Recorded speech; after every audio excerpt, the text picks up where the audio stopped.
My name is John Smith. I went to deposit $300 at the main branch of a bank. Usually, I visit a smaller branch, but this time I had work near the main office. Although both branches offer the same services, the experience was different at the main branch. When I approached the counter, a new bank employee treated me poorly.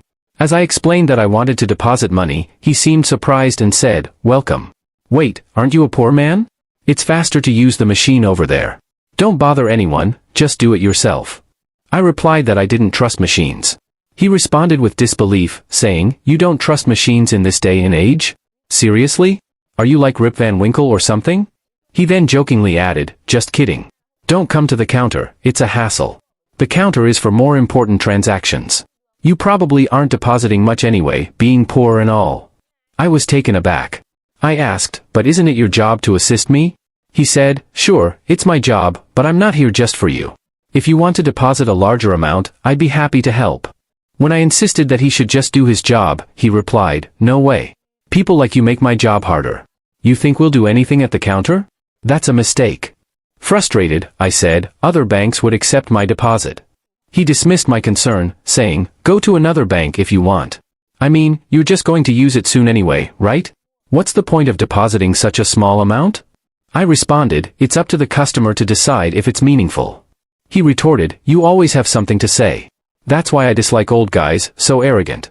Feeling insulted, I said, "I thought you were incredibly rude, but since I was already there, I filled out the deposit slip and brought it to the counter." He looked at the $300 and scoffed, "$300? That's why I hate deposits from poor people. $300 is still money. It's a bank, you should accept whatever amount the customer wants to deposit. Look, at least deposit like $11,000. If you can't do that, what's the point of coming to the counter? Otherwise, just use the machine."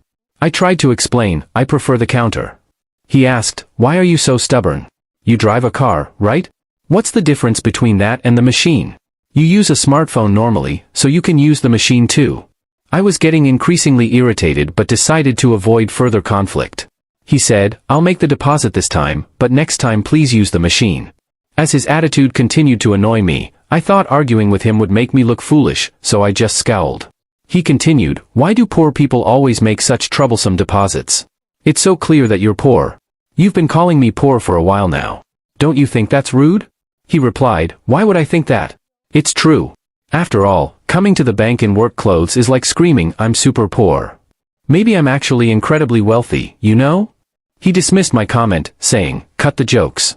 No rich person comes in work clothes. Rich people like lawyers or doctors don't come in work clothes. They wear suits."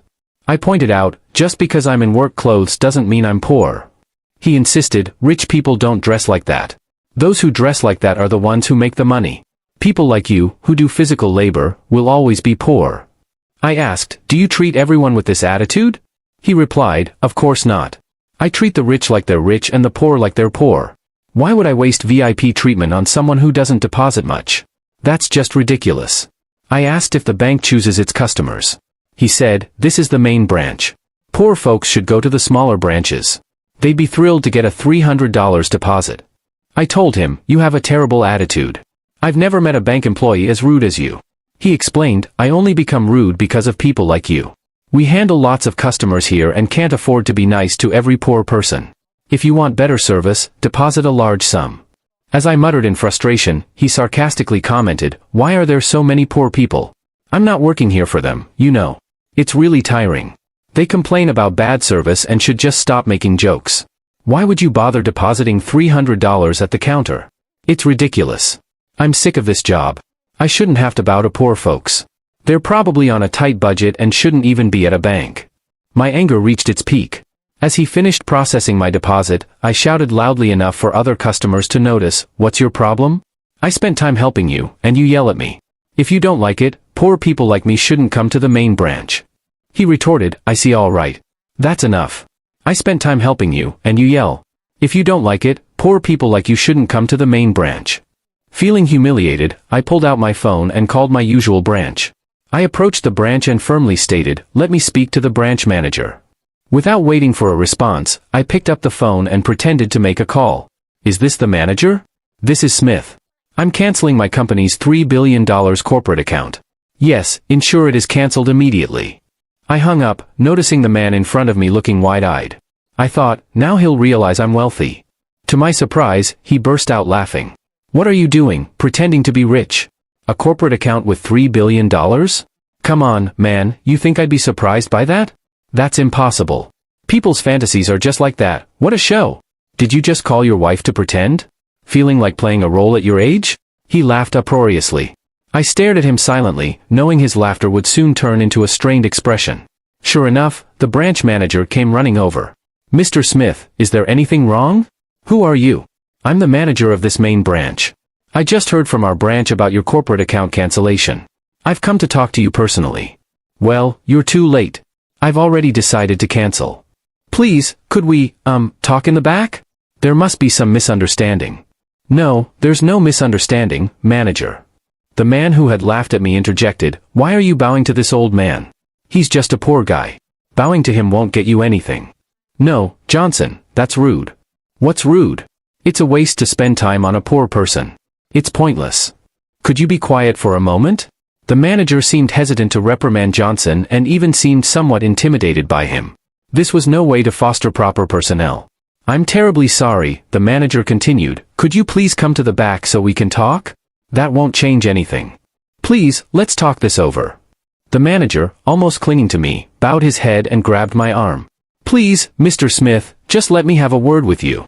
Seeing the manager's desperate state, I agreed to talk and headed to the back. We entered a small reception room where a secretary had prepared fancy cakes and tea. I sat on the sofa, arms crossed, without touching any of the offered items. Mr. Smith, was there an issue? I received a call from your branch. If it's okay, I'd like to hear about it. Fine.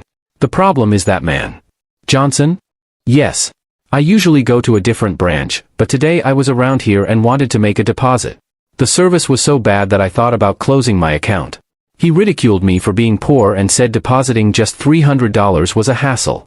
That happened, and why did no one say anything when he was spouting such abuse? Abuse? Yes, it was incredibly rude. For example, I'd rather not repeat it. Why don't you ask the female employee sitting next to him?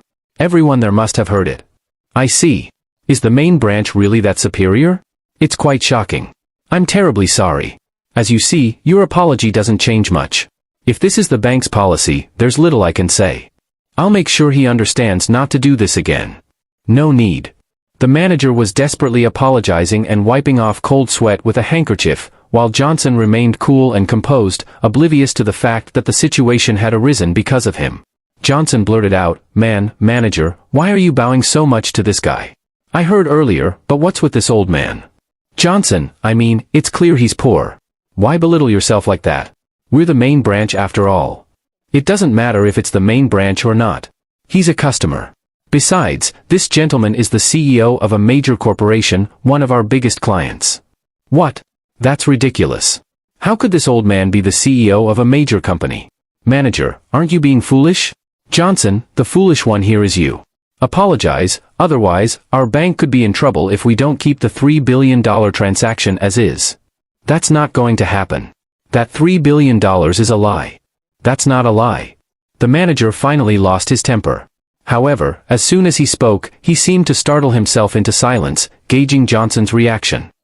He's just new. He doesn't understand things yet. So just because he's new, it's okay for him not to understand things? No, not at all. Hey, you. What, old man? Johnson, he's not just some old man. He is, isn't he? Are you a new employee? Kind of, but that doesn't matter. I'm the CEO's grandson. The CEO's grandson? Yeah, that's right, the CEO's grandson. So whatever I do is right. I see. So that's why you act that way. You've always been allowed to do whatever you wanted. Yo, that's right. And because you're the president's grandson, everyone, including your colleagues and bosses, just turn a blind eye, right? I'm sorry. This way there's no chance for new employees to grow. You're absolutely right. Man, why are you being so high and mighty? It's obvious that the CEO's grandson is the most important person in the bank. That's why nobody says anything to me. What's the problem with that? Are you just jealous? I don't feel jealous. If anything, I feel content.